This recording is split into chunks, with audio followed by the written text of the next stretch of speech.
At the end of May 1928, the Caucasian Tartars, or Caucasian Turks, inhabiting the eastern regions of Transcaucasia proclaimed a state, naming it Azerbaijan. Azerbaijan is the phonetically transformed name of Atropatene, which used to be part of Media and the Iranian world, and never extended north of River Araxes. Atropatene is first mentioned by classical authors, such as Strabo, Pliny the Elder, Ptolemy, for example, amongst others, and a number of other classical sources. What's very consistent is that Atropatene is basically defined as that region that is south of the Araxes River, what is now modern-day Azerbaijan and Iran. There is no such thing as an entity known as Azerbaijan north of the Araxes River, north of the province of Iranian Azerbaijan. Historically, no such entity has ever existed, and as we'll see later, it only began in late May of 1918 when such an entity was created, mostly in a political aspect.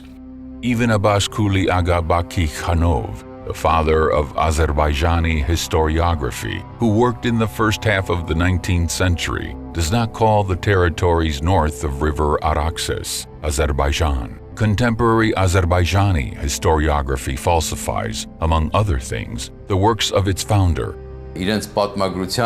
Baki Khanov, the father of their historiography, authored The History of Dagestan and Shirvan, whereas in modern day Azerbaijani translation this work was called The History of Azerbaijan. These are two completely different titles. That's how the father of their historiography calls their land. He talks at great length about Armenia and Atropatene, while in today's Azerbaijani translation, these names are omitted. The territory north of Araxes is never called Azerbaijan, but Shirvan and Dagestan.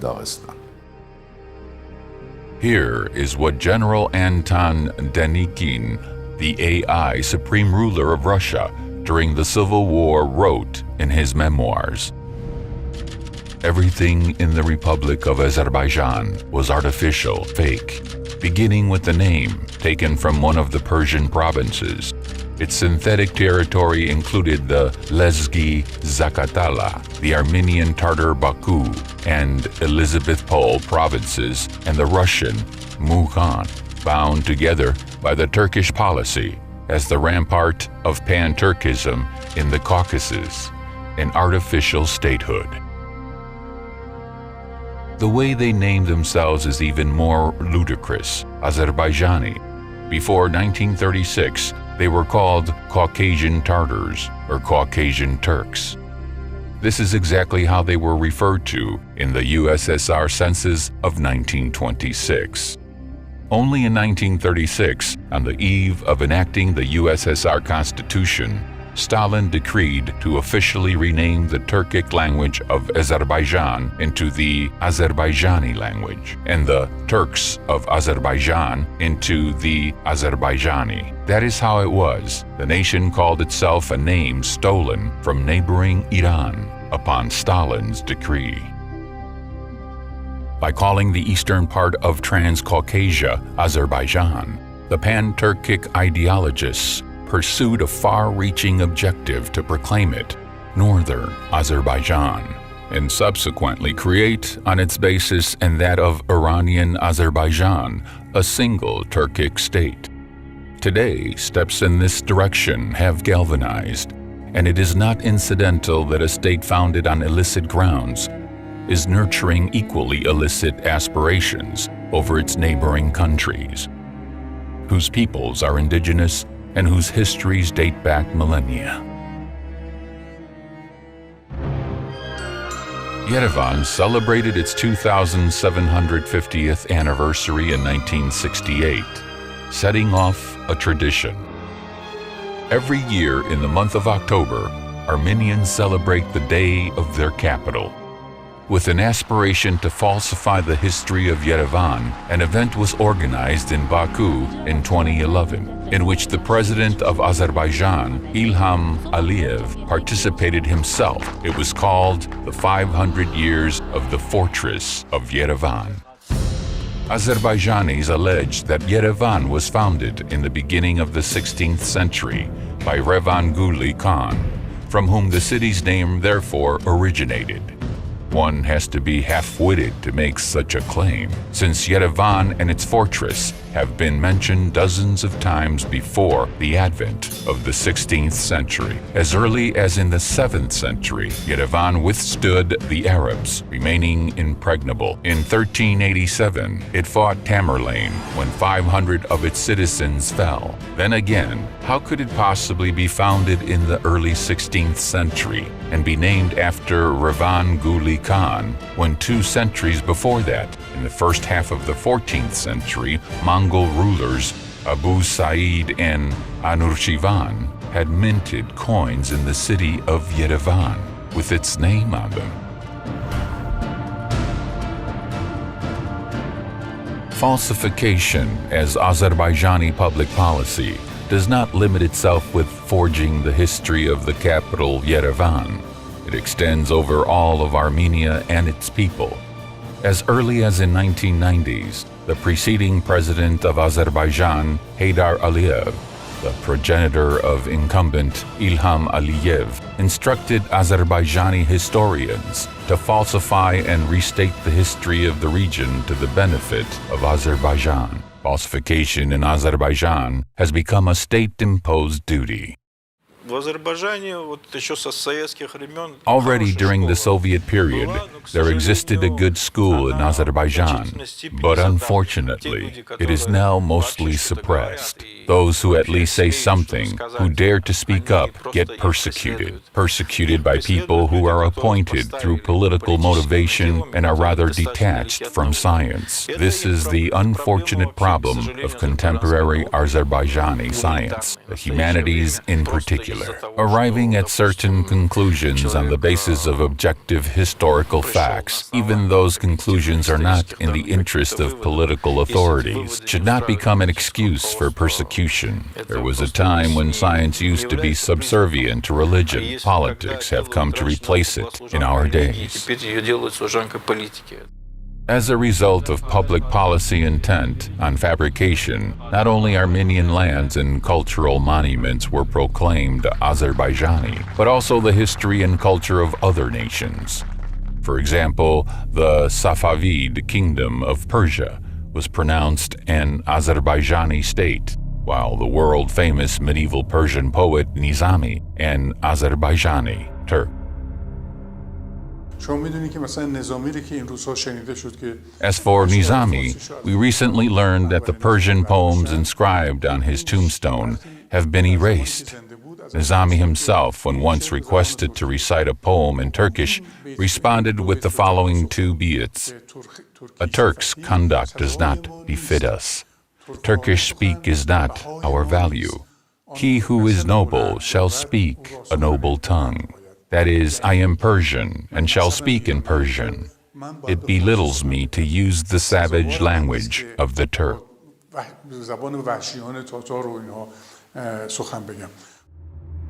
One of the important pillars of Azerbaijani falsification is the statement that Armenians did not inhabit the territory of the current Republic of Armenia before the 15th century. In order to comprehend the absurdity of this, one only needs to cast a glance at the prominent maps of the world, drawn and published, incidentally, by non-Armenians. Հերոդոտոսը իր աշխատանքների մեջ նշում է Հայաստանը, նշում է նրա գտնված վայրը, Տիգրիսի եւ Եփրատի գետերի շրջապատում ներսում դրանցից հյուսիս գտնված տարածքը.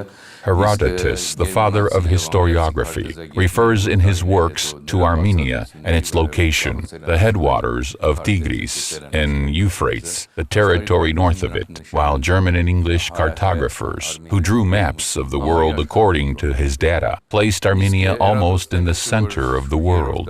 Eratosthenes, living in the 3rd century BC, his works also contain references to Armenia and maps drawn on the basis of his writings, as well as those of other antique scholars, always place Armenia in the center.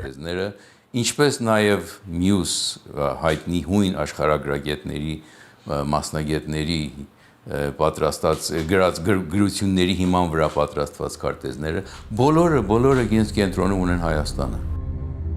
This list could go on indefinitely. Browsing through maps by famous antique and medieval authors, Strabo Ptolemy, 10th century Arab geographer Al-Istarkhi. Armenia throughout is placed between the Black, Caspian, and Mediterranean seas. Where, by the way, is Azerbaijan?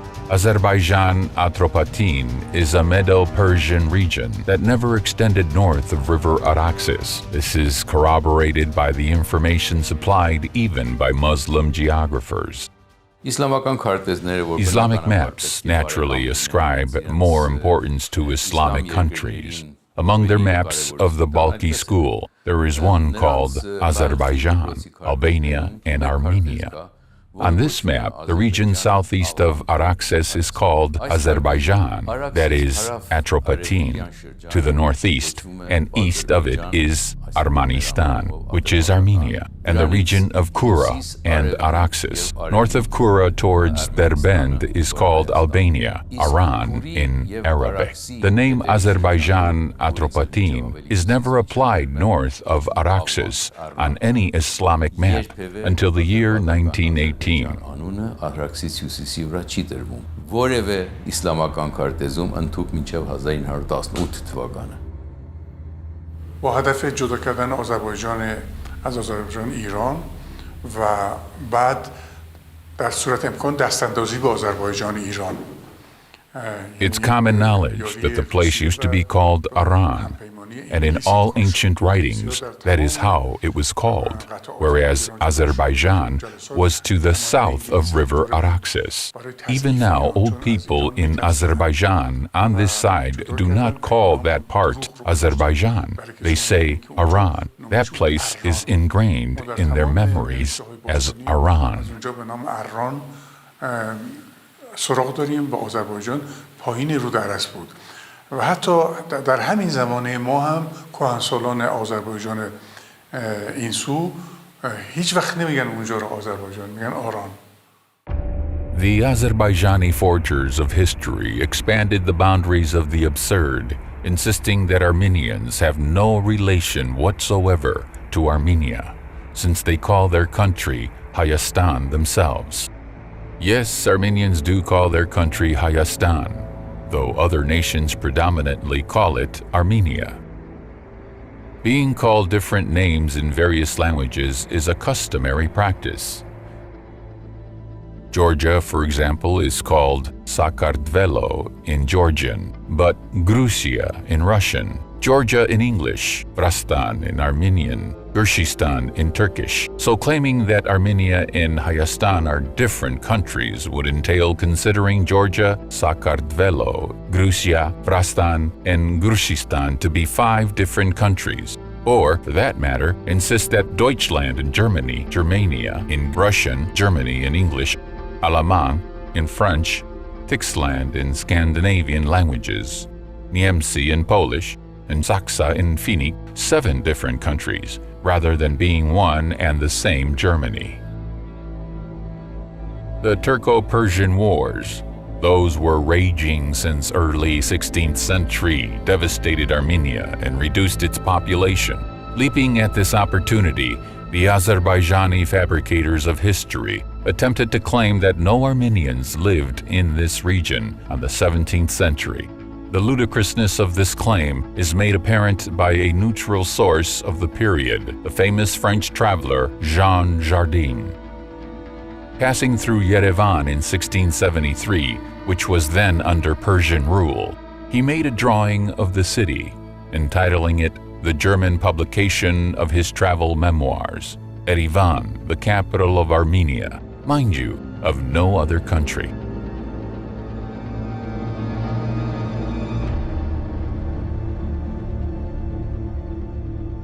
In order to distort the history of Yerevan, the Azerbaijani falsifiers tried to refer to a medal issued by the Russian Empire for the taking of Yerevan, and a battle seen by a Russian painter, Franz Rubo, the taking of the Yerevan fortress on October 1st, 1827. Since on both of these, Yerevan is represented by images of mosques, the Azerbaijani falsifiers conclude that Yerevan was an Azerbaijani town. Following this twisted logic, the entire world of Islam should be proclaimed Azerbaijani. Franz Rubo's battle scene was painted in 1893. The artist was born in 1856, 29 years after the taking of the fortress, and he put a Persian mosque in the composition, wishing to emphasize the surrender of Persian troops to the Russians. The same is true of the memorial medal for the taking of Yerevan. The purpose of highlighting Persian mosques was to celebrate the passing of Yerevan from Persian rule to Russia. The fact that Yerevan, being the center of eastern Armenia, was also one of the most important cities of Persia is common knowledge. This is attested to by huge quantities of coins minted by various Persian shahs between the 16th to the 19th centuries, bearing the writings Zarbeh Iravan, that is issued in Yerevan. But all of the above pertains to Persia, not in the least to Azerbaijan. Today as well, in the heart of the capital of the first Christian state in the world, rises the Blue Mosque, a superb example of Islamic architecture. And since it is an 18th century Persian monument, the government of the Republic of Armenia has handed it over to be disposed by the Embassy of the Islamic Republic of Iran.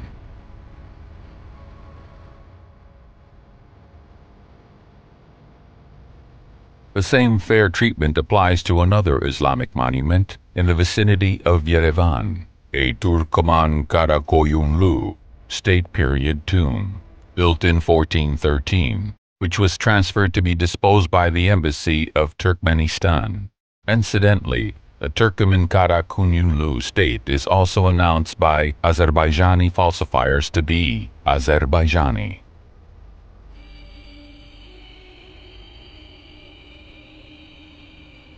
The mosques of Yerevan are a favorite subject of Azerbaijani counterfeiters. According to various sources in the 19th century, there were 2 large mosques within the perimeter of the Yerevan fortress and 6 smaller ones nearby. Today, one of the larger mosques is preserved in Yerevan, the Blue Mosque. The rest were brought down during the years of Soviet power. It is common knowledge that the Soviet authorities, with atheism as their banner, for many decades demolished the houses of prayer throughout the territory of the USSR.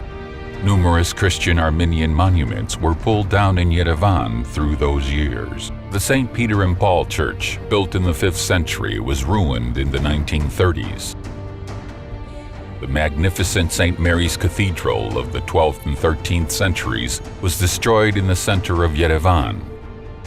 The churches of St. Gregory the Illuminator, Gethsemane, St. Simon, Thessaloniki, Malar, the medieval cemetery of Kozern, and many other structures of historical value were demolished.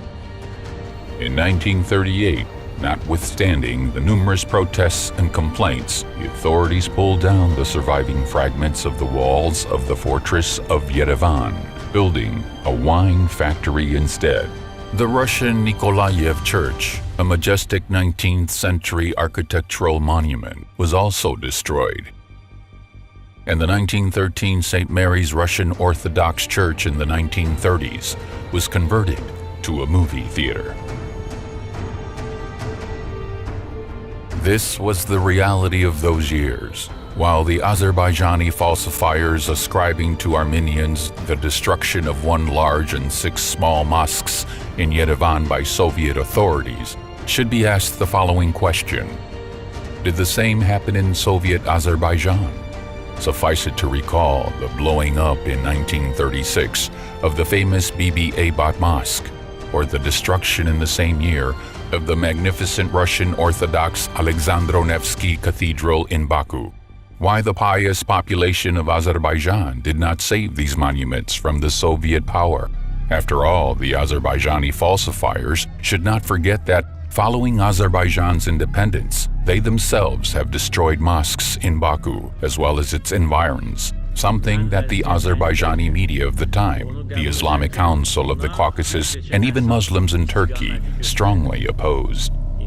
This even became a subject of a special discussion in a report by the U.S. Department of State.